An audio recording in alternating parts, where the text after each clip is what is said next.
Hello, my name is Jasmine. Like many of my friends, I was a 19-year-old girl who had to live away from home for the first time. It was true that being separated from my parents made me feel lonely and homesick. Everything would be all right, though, since I had Lucas, my psychotic lover. His family was well off, so he took me to expensive restaurants and often bought me costly presents. He even invited me to move in with him at his mansion a few years ago, and I accepted. But don't get me wrong, I wasn't a gold digger. I didn't have much of a choice. It all began when robbers entered my apartment while I was sleeping one night. It was a terrifying experience. Even though I knew they were searching the living room and stealing the TV and laptop, I'd rather stay here to save myself. I didn't want to stay home alone after that, and Lucas was worried about me. "Jasmine, I think you should move in with me, at least until you find a roommate," he remarked. This was something I never considered, but that made sense to me at the time. I was a little shy, and I'd been to his house a few times. Despite the fact that the house was spacious and his parents liked me, I didn't want to just go and stay arbitrarily. Realizing that I was hesitant, he continued to persuade me. "My parents have already been informed of the issue, and they are in agreement. They are very happy if we live together." I just answered with a smile. "All right, I agree. However, this is merely a short-term solution." I was quite concerned before I moved in with Lucas and his family. I didn't know whether I could adjust to their way of life, and I didn't want to offend my parents. I was worried about a number of things, but I never expected to get in trouble with their maid. That is the truth. You did not hear it incorrectly. When I first arrived at the villa, a cheerful young lady came to me and greeted me. Mrs. Harris introduced the maid to me. "This is Diana, our housekeeper. She's been here for a long time, so if you need anything, just ask her. We are family. Be at home." Diana smiled and quickly assisted me in carrying my stuff. "Miss, let me help you with your luggage and follow me to your room." I smiled and followed her upstairs, even though it seemed unusual to have someone do this for me.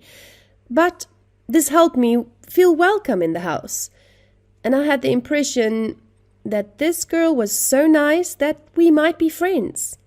A loud noise, however, suddenly stopped my stream of thinking. That was Diana, who dropped my baggage on the floor. "What the hell have you put in here? Take it on your own. Your room is on the left at the end of the corridor," she said, and then walked away. What's happening? What did I do wrong? I was shocked and had no idea what was going on. Despite being so confused, I quickly picked up my luggage. In this house, I didn't want to be anyone's enemy, especially on the first day, so after finishing arranging my belongings, I walked down to the kitchen to assist Diana in preparing dinner. She was still irritated and pulled me away since I was blocking her way, but I persisted in my desire to clear up all of our misunderstandings. Finally, she gave in to me and said, "So, you want to help out? Go ahead and cut all of those onions." "Sure, but all of these onions?" I responded by asking her the same question while staring at a basket full of onions. "Are you going to help me or not?" She was vindictive. I responded, "Yes, I am. Don't worry about it. I'll take care of it." I tried to start a conversation with her, but all she did was roll her eyes at me. Meanwhile, this heap of onions was causing me a lot of grief. Tears welled up in my eyes. She only gazed at my swollen eyes after I eventually chopped it all up. "Get out of here if you find it so difficult to live here," I explained. "The onions sting my eyes." She smirked and took the onion basket from my hands, emptying it and saying, "It's taken much too long since you've started doing it. I don't need them anymore." "What?" My face was so dull, but I was too exhausted to argue with her. At that moment, Jack and his parents went down to the dining room. Diana quickly cleared the table and called me back with a bright smile. She even pulled up a chair for me to sit down in. "Please come to the table, Miss Campbell. Dinner is ready." What's happening? I asked myself, completely taken aback. After dinner, I went to talk to Diana while she was washing the dishes.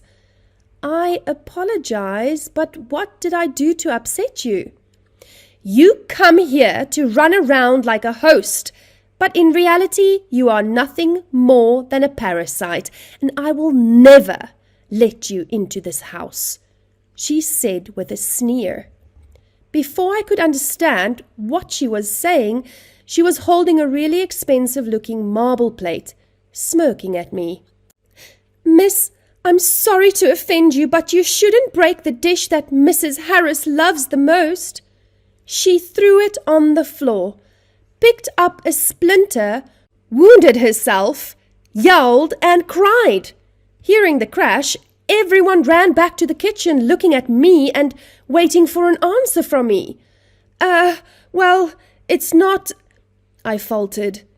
Mrs. Harris, on the other hand, spoke up.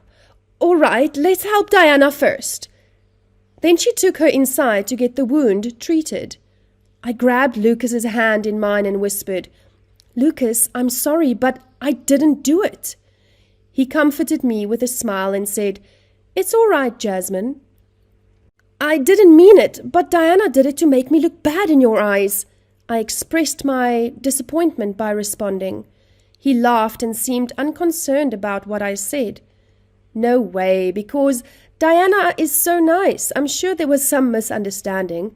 Don't worry, both of you will become closer soon. Let me clean up this mess. Now return to your room for some rest." I was furious and depressed, so I returned to my room reluctantly. It's clear she wants to go against me. What's the reason? I talked to myself. In the next few weeks, she kept this rebellious attitude. My white clothes were washed with colored ones. When cleaning my room, she threw all of my stuff away as garbage. She additionally flavored my dish with chili powder to make me choke. Then she pretended to be helpful by quickly offering me a drink of water and a variety of other things. Worse, Lucas didn't listen to what I said about her, and he had no clue how insane she was. I couldn't figure out why she hated me so much. I was curious if she was jealous of me. If she wants to fight against me, I'll fight with her. I tried to calm myself down. As a result, I was determined to track her down and capture her in the act so that everyone could see who she truly was. And that chance came finally when I passed Diana's room and noticed her wearing a watch. I immediately recognized it as Mrs. Harris's watch. Diana grinned, smirked, and put it back in her closet. "Oh, I got it," I thought. I raced down the hall to find Mrs. Harris and convinced her to accompany me to Diana's room.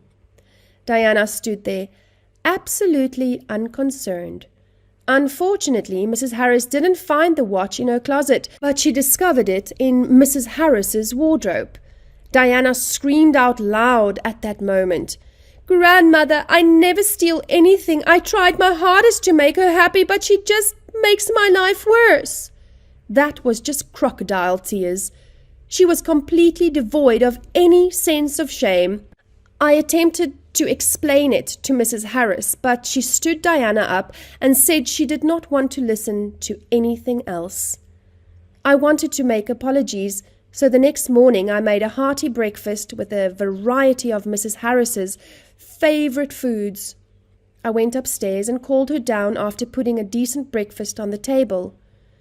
Mrs. Harris was pleased with the outcome.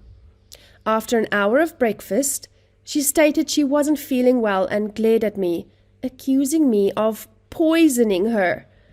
I was astonished and had no idea what was going on. Lucas was not at home to save me.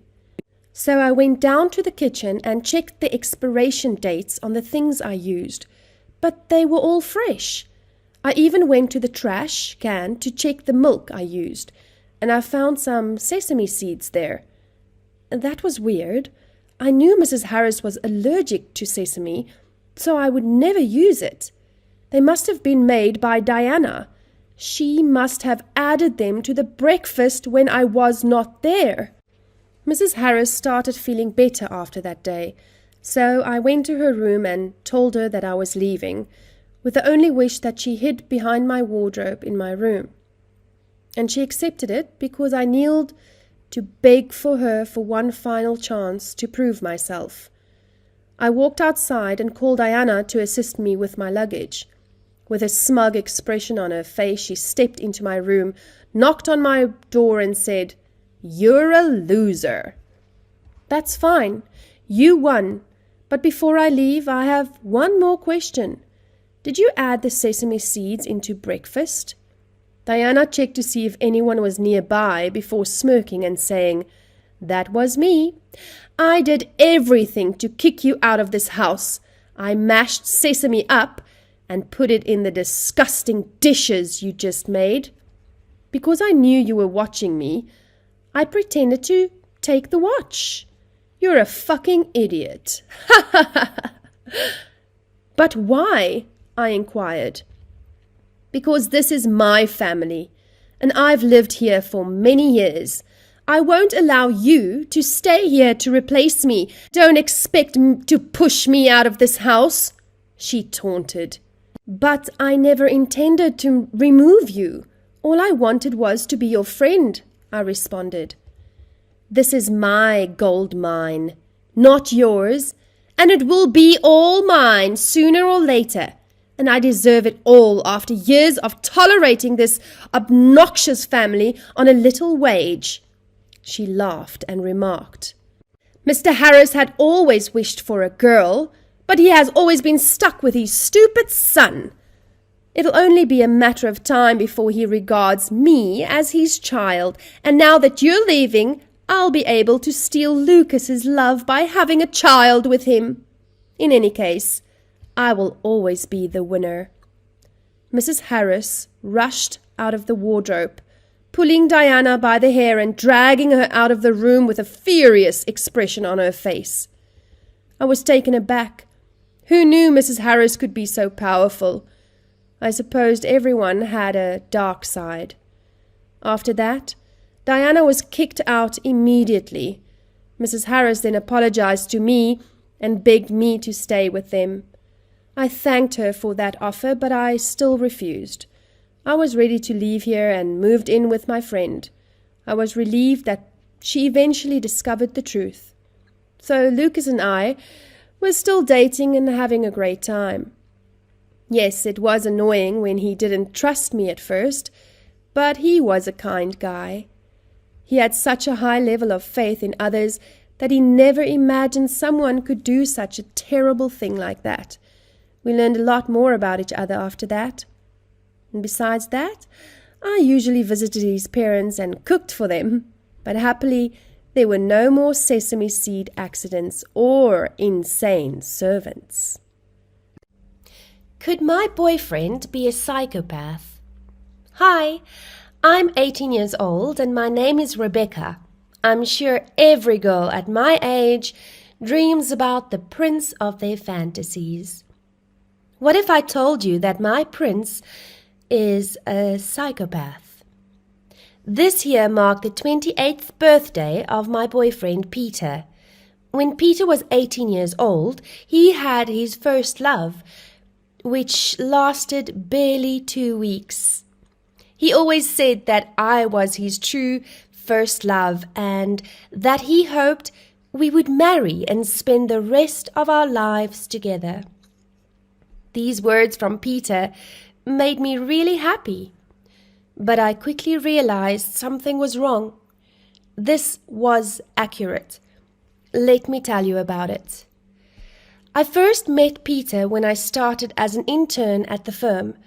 My internship instructor, Peter, was the most attractive man I've ever seen. His maturity, poise, and thoughtfulness impressed me. He was the most attractive, intellectual, kind, and courteous man I have ever met. Peter had been really helpful and encouraging throughout my internship and was a total success. I left the firm at the end of the internship and didn't see Peter much after that. Peter texted me one night when I was surfing Instagram and asked if we could get to know each other. That made me blissful. Why would he be interested in me if he is so perfect? I thought. It reminded me of the Cinderella story. However, you already knew that the prince loved Cinderella because she was stunning. I don't intend to imply that I'm not attractive or that I'm an ugly duckling, but Peter was just too perfect. And I thought that such a wonderful man couldn't possibly be right for me. As a result, I declined it. Peter, on the other hand, did not give up and texted me every day. He made me feel important in his eyes. He addressed me as his princess. We were in a relationship after dating for a time, but what he did on the first date truly surprised me. It should have been a memorable date, but it wasn't. He took me to one of the city's most luxurious restaurants where we lived. Even the forks and spoons had been gilded. It was like being at a royal banquet in a castle. And Peter was the prince of the occasion. There were candles, roses, and musicians who performed while we had dinner. I was completely taken aback. Peter merely gazed at me as I looked east and west. I was delighted that I tried my best that day to put on exquisite makeup and a stunning rhinestone evening gown, as if I were a princess. But I quickly saw there was a problem. Peter was staring at my chest instead at me, and he asked, "I've heard that girls get large breasts as a result of boys squeezing them frequently, right?" This shocked me, because I didn't expect someone who appeared to be courteous like Peter to ask such a question. My breasts were pretty large, but not excessively so. I guessed it was because I switched to soy milk from cow's milk, and I was sure he was salivating at the time. That was so impolite. People on both sides of the table turned to stare at us as the musicians stopped performing. This made me feel humiliated and enraged. I should have gotten angry and slapped him. However, I did not do so. Peter was so flawless in my eyes that as soon as he apologized, I easily forgave him. It was all because I was so gorgeous that he couldn't control himself. In return, he pledged to treat me like a princess at all times. Peter kept his word, and I stopped thinking about that date. All of this, however, was only the beginning. Because I was just 18, I liked to dress in loose, casual clothing such as t-shirts. And because I was a traditional girl, I disliked dressing up sexily, and this made Peter visibly unhappy. He would be cold with me